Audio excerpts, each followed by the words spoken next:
Hi, my name is Cindy Jardine. I'm with the School of Public Health at the University of Alberta. And I'm Michelle Driedger, and I'm in the Department of Community Health Sciences at the University of Manitoba. And we are two of Canada's leading risk communication researchers. What we're going to be presenting today is the results from a systematic review of the literature on how to best communicate the uncertainty associated with health risk information. This is research that was funded by the Canadian Institutes of Health Research, both through a knowledge synthesis grant and through a meetings planning and dissemination grant.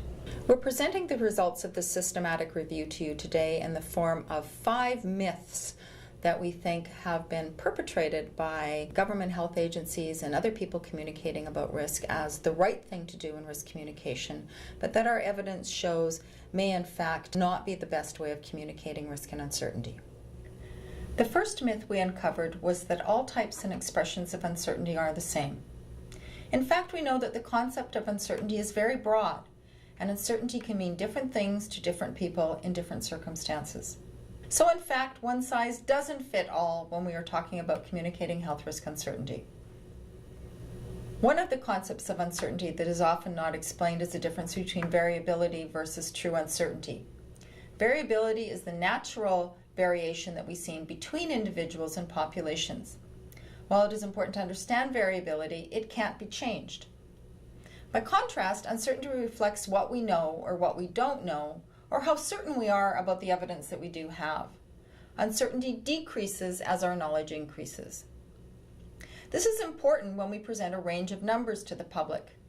It's important that we make it clear if the range reflects differences in sensitivities among a population, which is variability, or if it reflects about how confident we are where the true number might lie, which is uncertainty.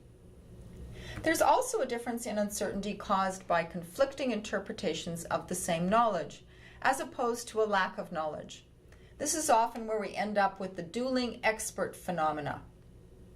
In our communications about risk and uncertainty, it is therefore necessary to always emphasize in our communications when there are differences in interpretations of our knowledge compared to when the knowledge is inadequate but continues to evolve. It's also important to know where the source of uncertainty lies. Does the uncertainty lie in the nature of the hazard itself? Does it lie in the exposure? Who is being exposed? Where are they being exposed? How much are they being exposed to? Does it lie in the nature of the effect from the exposure? Or does it lie in the magnitude of the health consequences that may arise? Finally, does the uncertainty actually occur from differences in the time frame? Is this an immediate risk with immediate consequences? Or does exposure to something have a long latency period whereby health effects may show up long after the exposure occurs? In terms of the consequences of how we deal with uncertainty, what factors do we need to consider? What options are available for risk management based on what we know and what we don't know? What are the impacts for the various risk management options that we may select? In terms of how we present uncertainty, sometimes in our efforts to make things understandable to people, we're a little loose in our presentations of the actual facts.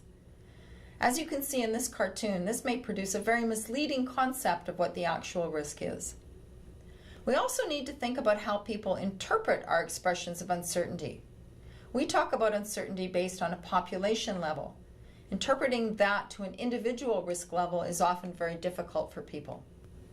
We also need to recognize that people interpret uncertainty based on much more than just our numbers. It's also based on their own experiences related to that risk. We need to think about both that emotional or affective response to a risk as well as to the actual expressions of our numerical uncertainty to design appropriate messages. Finally, uncertainty is influenced very much by the policy default assumptions that we use. We need to understand that when the evidence is uncertain, different jurisdictions might incorporate different policy default assumptions through the protective buffers that they apply. For example, in the United States, they used to use policy default assumptions that exposure to a single molecule of a carcinogenic or cancer-causing substance could result in cancer, and that there was no safe dose. This has changed for some situations in recent years where research has shown that there can be a safe level for some types of those compounds. What is important from a communication perspective is that these policy default assumptions are transparent so that the public might understand why there are different numbers in different jurisdictions. So kind of in terms of take-home messages from this first myth that we're presenting, there's a lot to learn between communicating about variability versus just not knowing, and recognizing that within a lot of this, particularly when the policy default assumptions come in, often it can be the same rats are dying. So the same evidence is being used in Canada versus the United States. But because of the protective measures that policymakers and regulators apply around that uncertainty in order to have those protective measures, we can see very different numbers coming out, which might seem counterintuitively actually of being more or less protective than in your own jurisdiction. And often within a lot of this is we forget that while we talk about evidence and the importance of evidence in trying to measure those uncertainties, a lot of the times it doesn't include some of those factors that help people make sense of what the risks are and what the hazards are and where the uncertainties lie and what kind of information and recommendations that they can walk away with. What can you do when you only have 40% of an umbrella? If you have any questions or you want to have more details about what it is we found or the articles that we looked at or any additional information about the study itself, please do not hesitate to contact either Cindy or myself, and we would be happy to provide you with that information. Thank you.